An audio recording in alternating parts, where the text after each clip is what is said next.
Welcome back. Today is August 18th, 2026, and we have the great privilege of being joined by Colonel Douglas Macgregor, a decorated combat veteran, an author, and also a former advisor to the U.S. Secretary of Defense.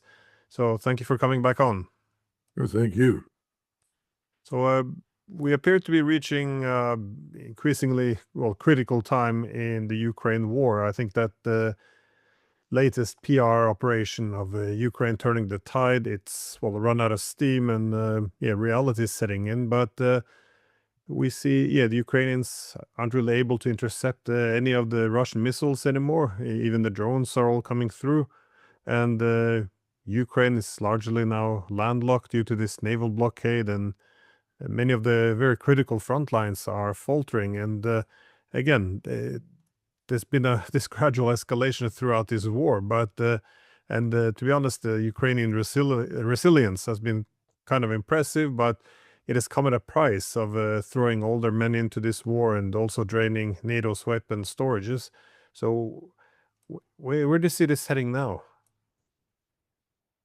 Well, if you're part of the what I call the Netanyahu Zelensky / Trump triumvirate, because they're in a triangular relationship right now, whether they like it or not. I think there is a view that on one side in the West, the European leaders, the globalists that are running the show, want to believe that they're having a big impact on Russia.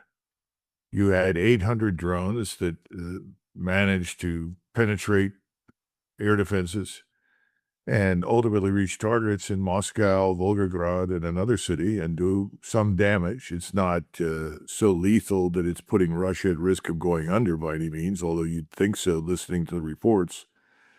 But these 800 drones were a product of British technology provided to the Ukrainians. They had new engines in them. They could fly further, faster. They came in at about 20 feet above the treetops. By the time Russian radars identified them, it was too late. They'd already flown past. And they reached most of their targets without much difficulty. This is more than just an irritant now for Mr. Putin and his government. There are a lot of Russians who are genuinely angered by the whole process. And, of course, they've been angered for some time and want this war to end, but this, I think, has added fuel to the fire.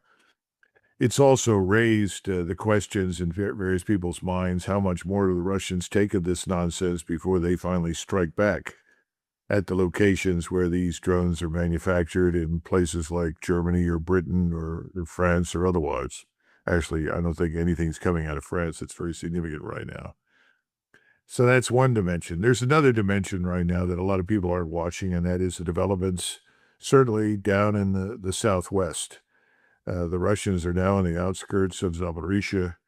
The bridge in Zaporizhia, the one that people pointed to for a long time as being very significant, structurally very sound, is being damaged. It's not being destroyed. But a lot of Russians for a long time have wondered why all the bridges had not been dropped. The argument was, well, we may want to use them on the way back, but that hasn't held up to closer scrutiny given how long everything has taken. But frankly, if there's one thing the Russians can do well, it's throw bridges over rivers. So if this thing turns out to be unusable, I don't think it makes much difference. But what it suggests is that the noose around Odessa has been tightened considerably.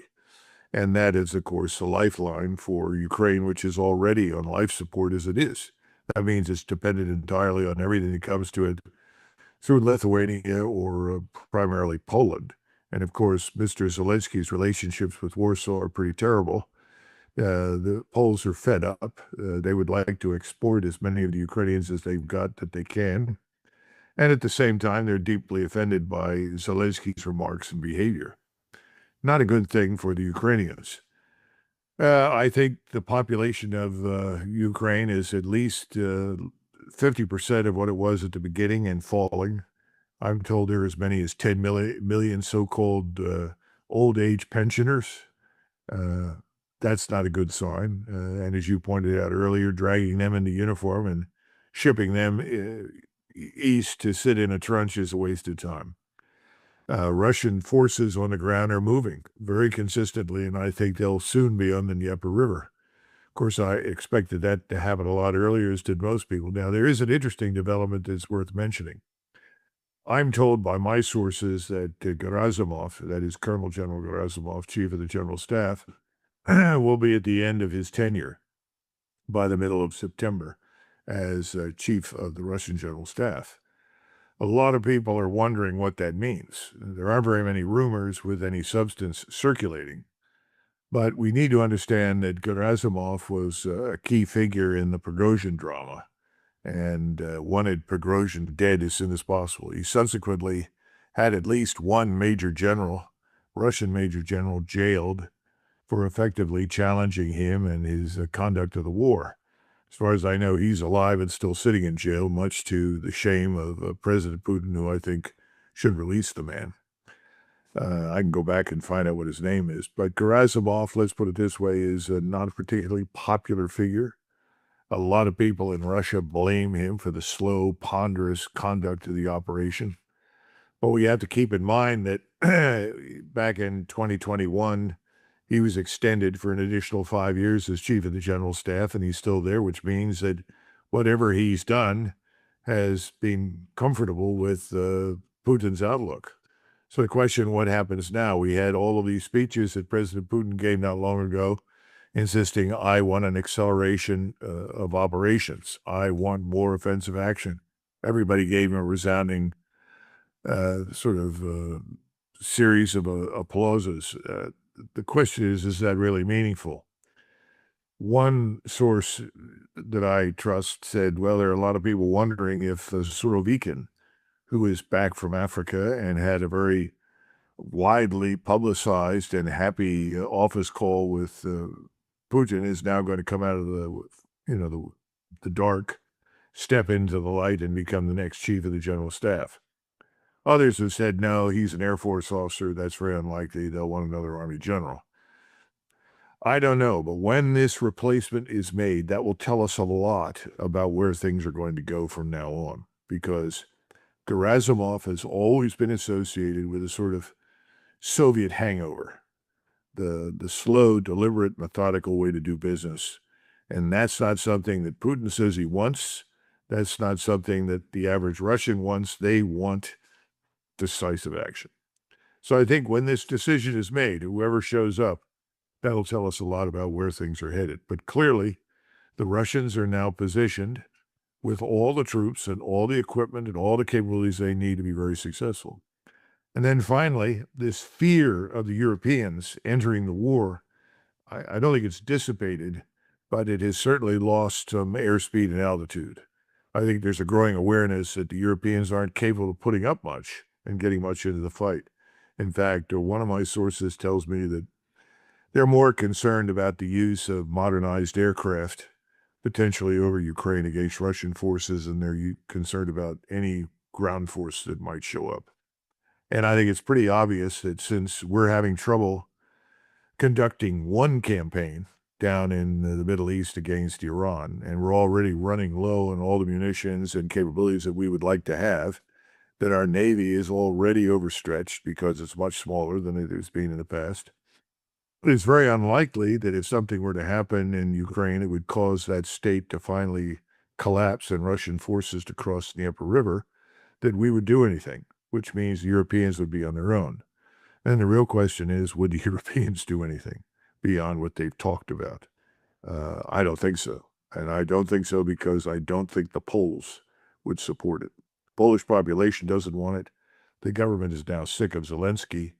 And if you don't have Poland firmly in your camp, willing to provide you with a base of operations, forget it. A lot of people don't realize that back in 1981, when they declared martial law in Poland in December, and they put Jaruzelski in charge, I'm talking about Moscow, that within a few weeks there was a Politburo meeting involving Brezhnev and his colleagues, and Kulikov, who was really the Western Theater commander, Soviet commander. They called him the Warsaw Pact commander, but that was always a joke. There was never a building for the Warsaw Pact. The Warsaw Pact was a facade. It was the Soviet armed forces, and then you had non-Soviet forces inside Soviet armed forces. So Kulikov was in command of everything, and he gave up a very blunt speech at the time, and he said, any offensive operations by our forces against the West is now impossible. And everybody sort of sat up and looked. Why? Well, very simple. Poland is in disarray. Poland is not a reliable base of support. We have to reckon with a very high possibility that if we were to launch an offensive, that the Poles would hinder it, would obstruct, would disrupt. So until we can be absolutely certain that Poland will be firmly in our camp and order is totally restored, we've got to forget any notion of offensive operations. Now, at the time, that was very sensitive intelligence, but it was true.